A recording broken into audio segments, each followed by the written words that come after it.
Hello, my sweet friends, and welcome back to my channel. My name is MarissaLace. If you are new to the channel, welcome. I talk about all things self-love, spirituality, and tapping into your inner goddess to unapologetically create your dream life while loving yourself deeper and doing all the things. So, welcome you guys. I am so excited to be filming today's video. I am so excited that we got to this chapter. I am finally out of the first trimester, which is so exciting. So I can get emotional just even thinking about that.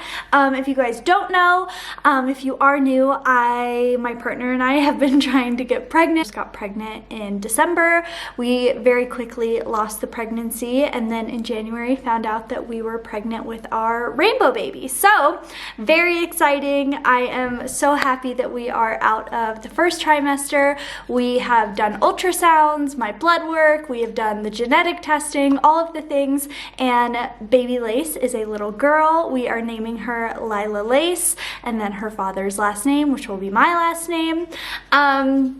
And I am just so excited. I did not wear makeup in this video because I have been getting so many questions about how pregnancy has affected my skin, if it's changed my skin, if I've been having breakouts. So we are going to dive into that in this video, as well as I just want to show you guys what my skin was looking like, because pregnancy has changed my skin. Pregnancy has changed so many things, to put it lightly. So I am going to go over my first trimester. All through the trimester, I was taking notes in my phone to talk about this with you guys one day, as well as I asked you guys on Instagram for if you had any questions for me about the first trimester. Jumping right into it, I am going to pull up my notes section because it's so funny. I genuinely feel as if not only is every week a whole new week of just new symptoms, but every day is a new day. You really don't know what you're gonna get. You can wake up one day and be like, nausea? Who? Nausea who? Don't know her. She's not coming to my party. And then the next day she's fully crashing your party. Okay, so jumping right in, I found out I was pregnant at 3 weeks and 1 day. If you guys want a video on my pregnancy symptoms, like before I took the test, how I knew I was pregnant, trying, how we think we manifested and conceived the baby, I will totally do a video on that, but please let me know. Right off the bat, I do remember food being different. Food being different in the sense of, even before I had taken the test, like certain things where the smell would bother me. I was really into raw tomatoes, which, if you don't know, actually it's one of the foods that I hate. I hate raw tomatoes. They gross me out. The texture is a very weird thing. The night before I took the positive pregnancy test, I had taken a test that day. It was very, very faint. Mr. Manifested said that he did not see it. He was like, no, I don't think it's there. I was unclear, but I'm like, you know what? I might just want it so bad that I'm visually seeing it. But that night, because I had gone to Palm Springs, so I had gone on a trip, and I had taken pregnancy tests and tampons with me. And, you know, Mr. Manifested was helping me pack. And I was like, well, you know, we're either going to be using one of these things on the trip. So I remember the first night there, I had the most vivid, sexy time dream of my life. It's like, what just happened? Holy cow. I've never had such a vivid dream in my life, let alone that type of dream. Jumping into it, nausea. The nausea started around 5 or 6 weeks. And I'll never forget that it was like the second or third day that I knew, I had a dream that it was a little girl. I had a dream that it was a little girl, and I thought that I was just like willing it too much. I definitely thought it was just in my head. But actually one of my more psychic abilities, I should say, is that I have dreams about things. So I have dreams. That's one of my ways of like having little premonitions and things. So I should have known. Let's see. I did get asked a lot too on Instagram and your guys' questions about the vivid dreams thing. And I will say I have had the most vivid dreams. It is probably one of the wilder symptoms to deal with and one of the more enjoyable symptoms. But the nausea started around 5 or 6 weeks, and it really did just feel as if it came out of nowhere, as well as not only does the nausea come out of nowhere, but the food aversions come out of nowhere. And one of the foods that I love more than anything in this world is ranch. Ranch dressing, I love, even like thinking about it makes me want to gag, and So, I had just made a fresh batch, like homemade from scratch, chef's kiss, delish, my favorite. And I literally woke up the next day and I couldn't say the word, I couldn't smell it, I could not think about it. Like, I could not think about it. I couldn't think about dairy in general. That has now pretty much changed for the most part. But that was my biggest and first food aversion. Do you go outside? I can let you outside, girl. You want to go outside? Okay, I'll let you outside. You want to go sunbathe? I'm going to go let Molly outside. Even thinking about these food aversions right now have me... Like, the best way to describe the nausea too, I want to talk about this. This is going to be kind of a rambly all over the place video, but honestly, that's the first trimester. So just the thought of foods, like it is a whole new level of nausea. It is a whole new level of like absolutely feeling like you woke up with the worst hangover of your life. Like, we're talking, I heard Brittany Balin describe it as like you go out, you're having like hard liquor, like Jägermeister, you have Jack in the Box or Taco Bell or something, you don't go to bed till like 3 or 4 in the morning, you don't drink any water, and then you wake up super early, so then you already have that kind of like, you're super tired and like nauseous from being so tired. Is that only me, by the way? My husband said he doesn't get that, but like you just this nausea of like feeling sick to your stomach and like a sour stomach. But the like, think about when you're hungover or like have the flu and the thought of food makes you absolutely want to like end your existence. Like, I'm just not gonna BS you guys. Like, the nausea is a new level of nausea, and I feel so bad because so many people ask like the tips and tricks for nausea. Look me dead in my eye, because I'm gonna tell you the truth. There's no fucking trick. There's no trick. There's no trick. Small amounts of food, like right when you wake up and like throughout the day, that helps. It helps manage it. But that peak of nausea, I'm just not gonna BS you. I'm not gonna BS you. There was no getting rid of it. Like, there was like things that slightly helped. I did try those Preggy Pops things. I looked at the ingredients. It's just sugar, so have some Jolly Ranchers. Save some money, have some Jolly Ranchers. Sour things were really helping. Like, little hard candies like that really did help. Yeah, from weeks like 5 to 10 or 11 is really when it was at its peak for me personally. Also in the beginning, something that was a little bit overwhelming because I did lose our first pregnancy.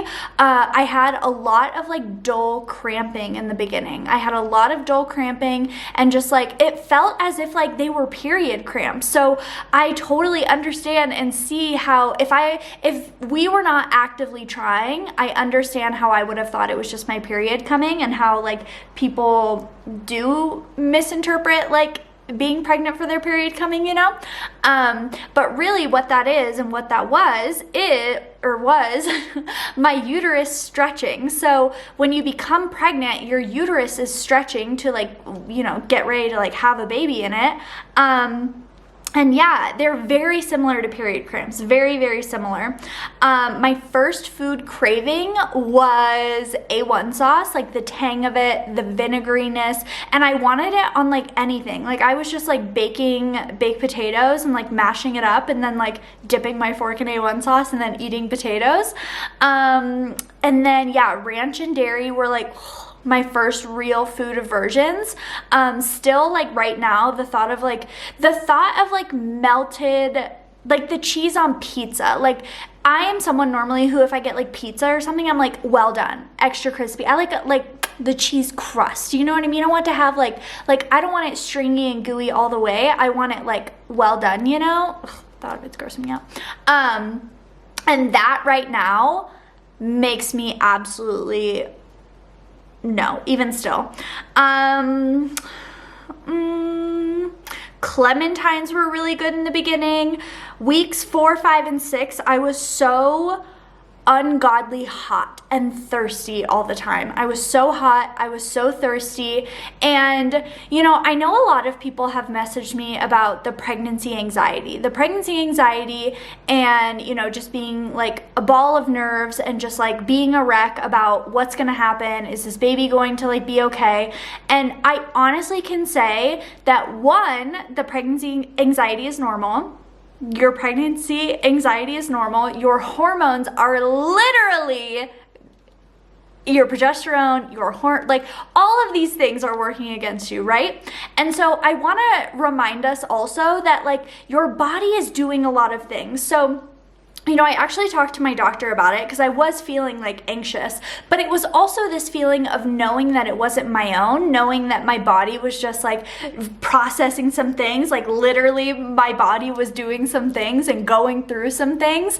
And instead of like labeling it my own, instead of trying to overwhelm myself and label it of where it was coming from, it was more powerful to be like, well, I feel this way because I am pregnant with my nausea.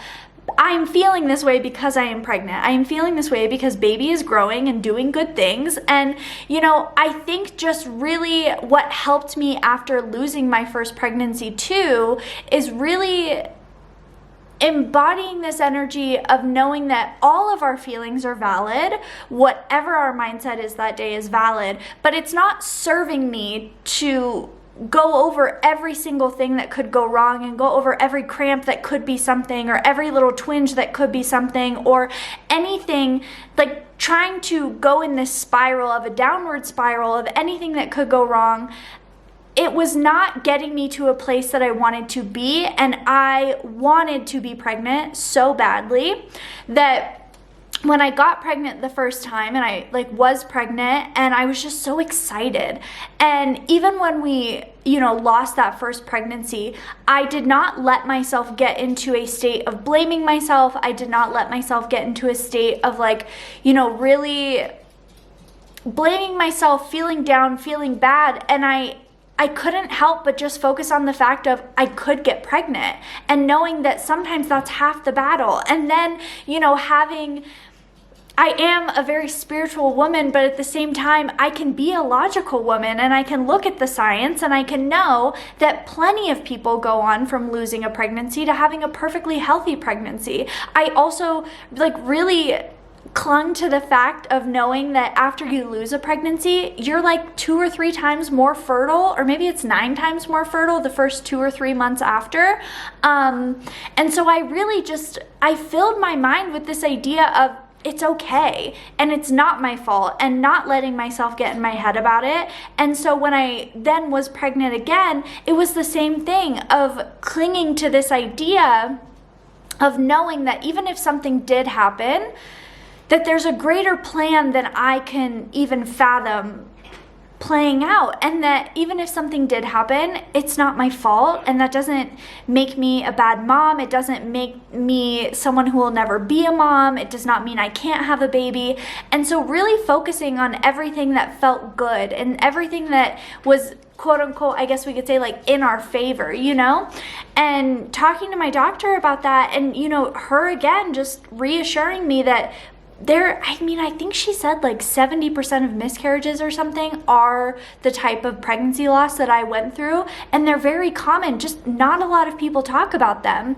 And that was why I did talk about mine, not to keep sharing the story to share more anxiety and fear that it could happen to you, but that if it does happen to you, you can get pregnant again also, and it's going to be okay, and our babies are going to get here and thrive and be happy and be loved. So you know, I think that's all I want to say on the pregnancy anxiety thing, and just knowing that like it's just because you care, it's because it matters. And I think just remembering too that like our bodies are going through so much. Next thing that I have in my notes is most definitely weeks 5 to 10, like I said, the worst nausea.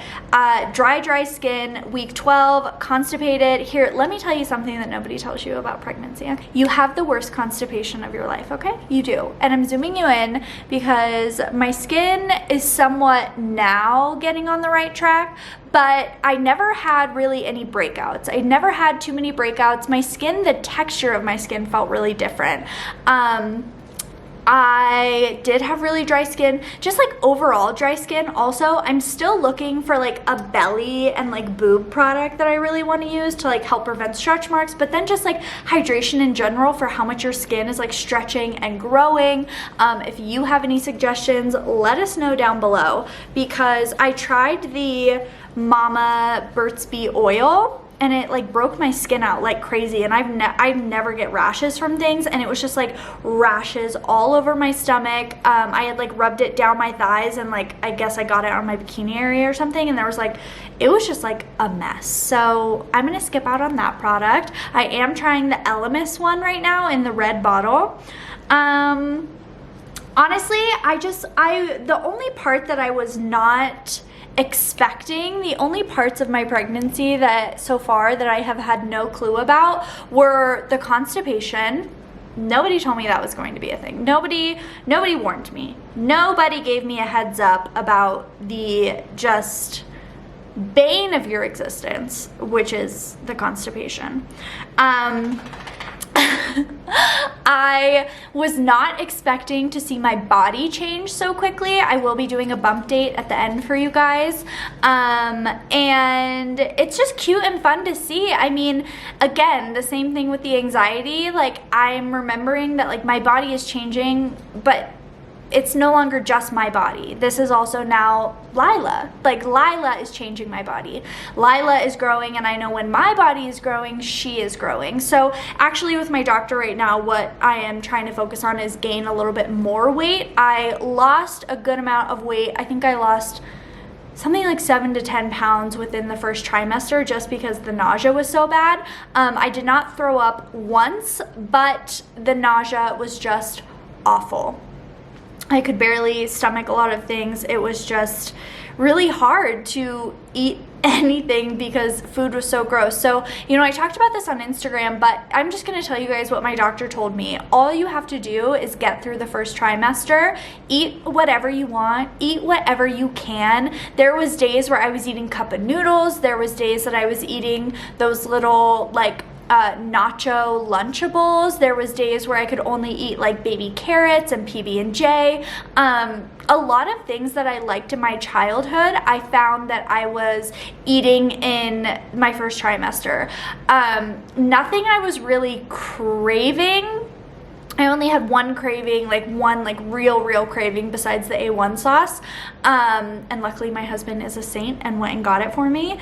But truly, the nausea was so bad in the first trimester, it was almost like I couldn't want food, but all my blood work came back. I won't lie. If I had anxiety about anything, if I was worried about anything, it's that I was not eating the right things for baby, that baby wasn't going to be healthy, that I wasn't going to be healthy, that I had to be this like perfect health goddess on my first trimester. And that's just not true. My blood work came back and I am in the top 1% of her healthiest clients. So I think that how you took care of yourself before you got pregnant is also a really big deal. And I took really good care of myself. So now luckily that is transitioning over. Yeah, just trying to eat whatever you can. That is exactly what my doctor told me. That is what I'm going to keep saying. So I am working on gaining a little bit of weight right now just from the weight that I did lose being pregnant. And I had already lost a good amount of weight before I got pregnant, if that makes sense. Like I was on my fitness game, you know? So your doctor will tell you the amount of weight to gain. So let's see. Oh, Addison wants to know my birth plan. This was a very popular question, and I think it might surprise people that I have no birth plan. I have no birth plan. I also got a question about my opinion on epidurals, and my opinion on epidurals is that unless the needle is going into your spine, you don't get to have an opinion. That's my opinion. I am open to an epidural. I am open to a C-section if that's what baby needs. I do not have a birth plan other than making it a peaceful, loving, expansive experience of knowing that it's going to be a miracle. Birth is a miracle. I am excited for labor, and I mean this with the most love and respect for all of you guys that like birth horror stories, negative stories. I do not want to hear them. I do not want to entertain negative stories, whether it is about a home birth, whether it's about an epidural. I respect your journey and your story, but I am holding so much space and so much energy for my own experience. I am holding so much space for whatever it is meant to be like. I am just very open, and I think, you know, part of the reason that I'm not super attached to a birth plan is because it's something I've never experienced before. So trying to really micromanage God, source, the universe, the baby, of how this is all going to play out, how it's going to work, I'm really just open to it being as easy and enjoyable as possible. Like, for example, right now, trying to figure out the whole placenta thing, the delayed cord clamping thing. I've had companies reach out to me who want to work with me to capsulate my placenta after they found out I was pregnant. And right now it's just like, it's overwhelming to figure out what I want to do and if it feels good. I think that, you know, we're allowed to just figure it out as we go and not put pressure on the idea of what our pregnancy has to look like or what our birth has to look like, especially the time that we are in right now. So much is changing. Even 3 months ago, you can only have one person in the room. Some places you can have no one in the room. Some places right now in California, you can have 2 people in the room. Other places you can't even bring your own water bottle in. So, you know, really giving myself time and space to enjoy the process of being pregnant and not trying to rush to this finish line of going into labor. And then the finish line is having Lila, but I'm going to have her whole life. So, you know, really enjoying every moment that I can and not trying to really overwhelm myself with planning something that I've never experienced. And through never experiencing it, I'm open to miracles. I am open to miracles. I am open to an enjoyable experience. I will say my friend Sam has a beautiful birth video. Her partner Jared is so supportive. My hormones make me cry all the time. That's something else. These are happy tears. I will leave Sam's birth video down below. I love her birth video. It gives me so much hope, so much joy. I'll also leave a unmedicated natural birth video that I love from Nicole down below. Just 2 options that I really love that make me feel good, I will say, sorry I keep saying ugh, gross, but I did try to interview a midwife. So I was playing with the option of a home birth versus a hospital birth, you know, just really seeing and trying to interview these people and trying to kind of see what felt best, what energy felt best. And for my midwife interview, it was very hard to find someone in the area because I live in like a smaller area. And the woman that I did interview was over an hour late with no call, so I didn't even interview her. I took it as divine guidance of this is someone that my old self would have said, oh my God, it's fine, it's no big deal, oh my God, it's totally okay. And then I would have been stressed out all pregnancy knowing that like she's someone who's like probably always running very late, and like some of her reviews were like, oh, she barely made it to my birth, luckily her assistants were there. What? And so I did not want to put myself in that position. I really held my boundaries and I was just like, you know, I'm gonna go, thank you so much. And luckily, I really love my doctor. I love the doctor. I love the hospital. The birthing suites are huge and beautiful and have like jacuzzi tubs and they're like brand new. And it just, so the birthing suites are beautiful. The I don't know what the after suite is called, the recovery suite, I don't know, is very beautiful, as well as just I really love the staff there. So that is feeling good to me right now. My doctor did let me know that they allow doulas right now, and I had always thought that I had wanted a doula, right? I always thought that I wanted a doula, but in this moment, I am not going with a doula simply because I don't have anyone that stands out to me. Even looking at their websites, looking at, you know, their pages and stuff, all of the ones that my doctor recommended, as well as ones that I researched in the area, just nobody stands out to me. And I know that if something or someone was meant to happen, that it would be very easy and like I would feel it. So really trusting this process of, even though I imagined a situation with someone, with a doula, I'm not going to like settle in who I get to have there, you know? So I'm really hoping that my ideal situation is that I will be able to have my partner there, of course, and that I will be able to have so emotional these days. I will be able to have Grandma Lace there. That would be amazing. I would really love that. I would really, really love that if she could be there. My grandpa would not care to be there. I'm pretty sure that, not that he like wouldn't care to be there, but like he's not gonna feel like he's missing out on anything. My grandma told me that when my mom was born, he was like watching TV the whole time, which is very much like the men of that generation, and there's no judgment. We love him. I worship the ground he walks on. Let's see. Riley asked, I'd love to hear how you have been dealing with the hormonal and physical changes. Okay, the hormonal changes. That goes back to what I was saying about the anxiety, is like sometimes knowing that like when I laugh when I'm crying, it's because like I know that like my emotions are just heightened, so it's almost funny to me, and like it gets to be like a funny moment, and like instead of getting so worked up about it, or when I get really worked up or like upset, even like in the moment with my partner or with my family or something like that, like letting it, we can all just laugh about it. In all fairness, I have to be the one to start laughing about it, otherwise like I'll probably lose my mind. But it's also just like checking myself in those moments of, you know, softening the moment, taking a breath, remembering all feelings of mine are valid, but what is amplified right now and what is true that I am feeling in the moment.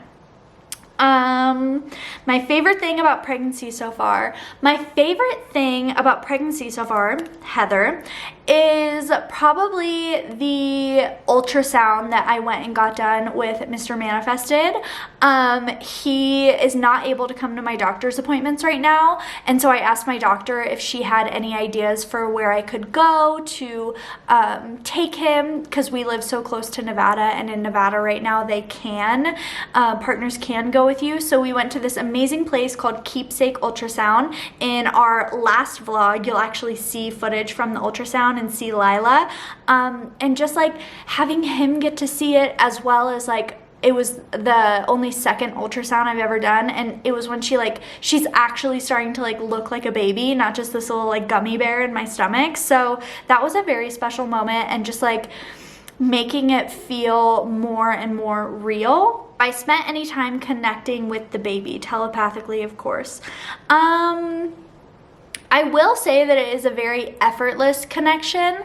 Like I don't even know how to explain it, other than like I am naturally a very tuned in, intuitive, like psychic person, and so to now have baby inside of me, I can feel her energy very strongly.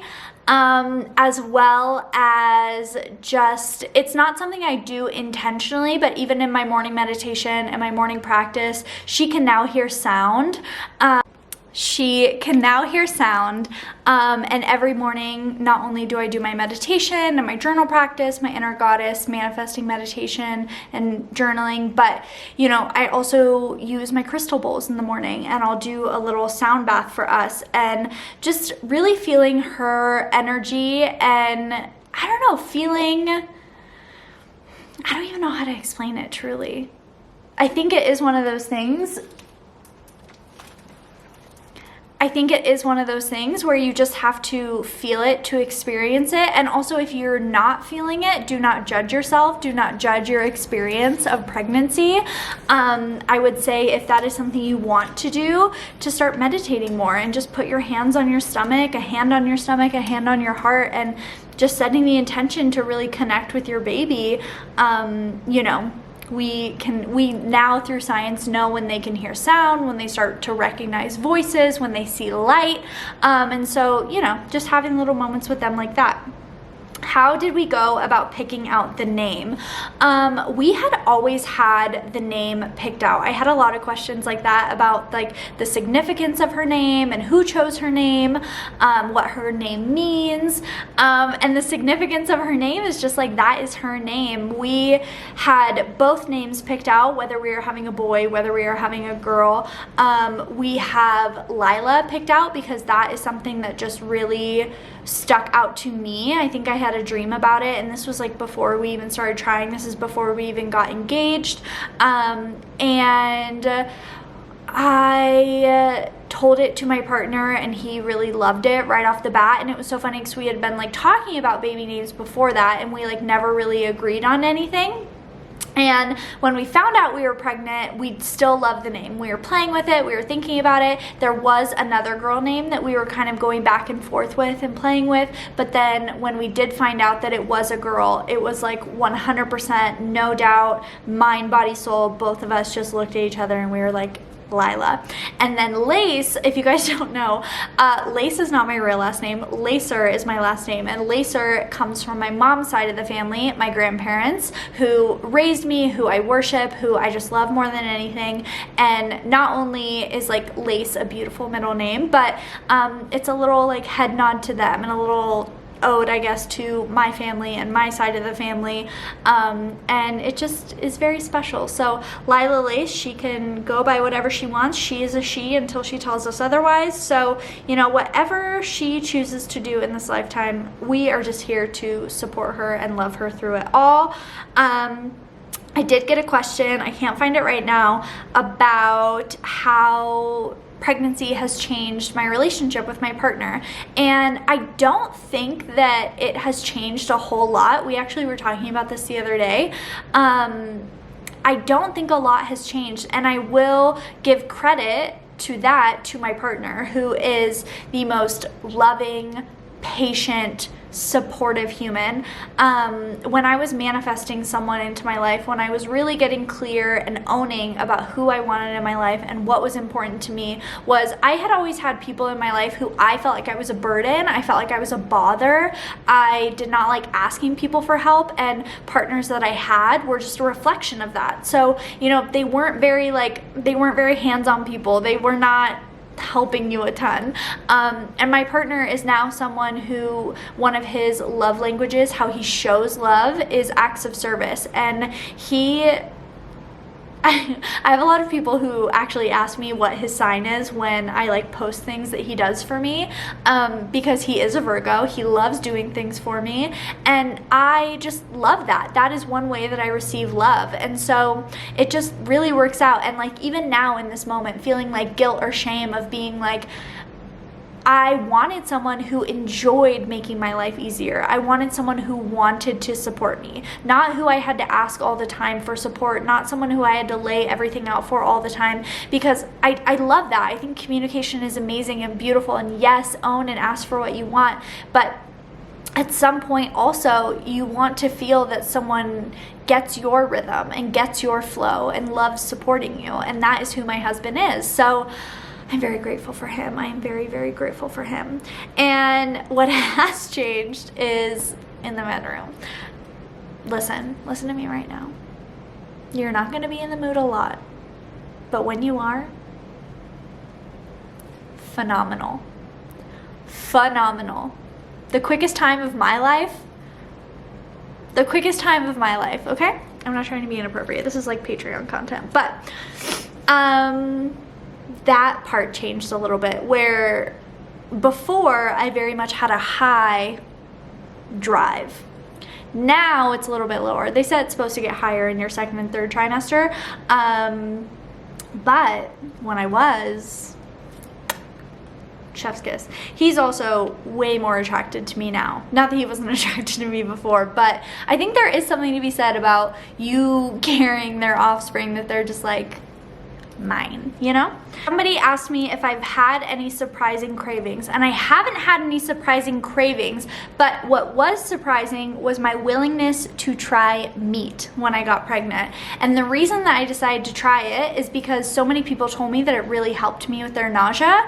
Other people who were past vegan, past vegetarian, maybe pescatarian now, some of my just other friends. And I am someone who I don't eat meat, I don't eat eggs, I don't really like them, not to mention I just don't like what it is. It makes me sad to think about. I think the vibration of the food is different.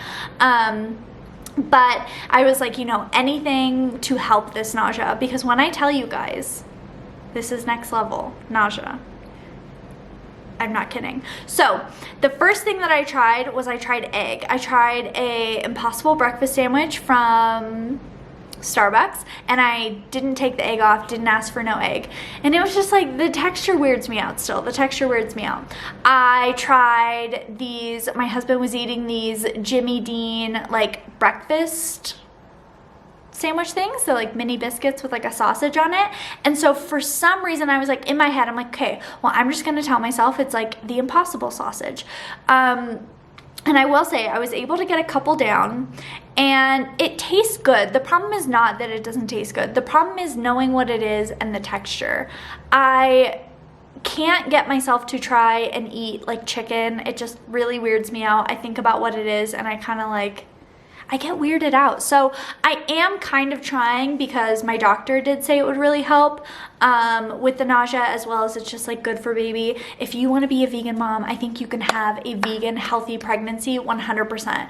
I am someone who I don't really have food rules on my diet. I just focus on trying to eat real food and feeling good. That's what I focus on. So I just did want to point out that those few breakfast sandwiches I had, I do think that they helped. I do think that it helped. My doctor explained to me that it could be just that the meat takes a long time in your body to digest, which we know, and that it could just really help. It could help just because it's a very dense food.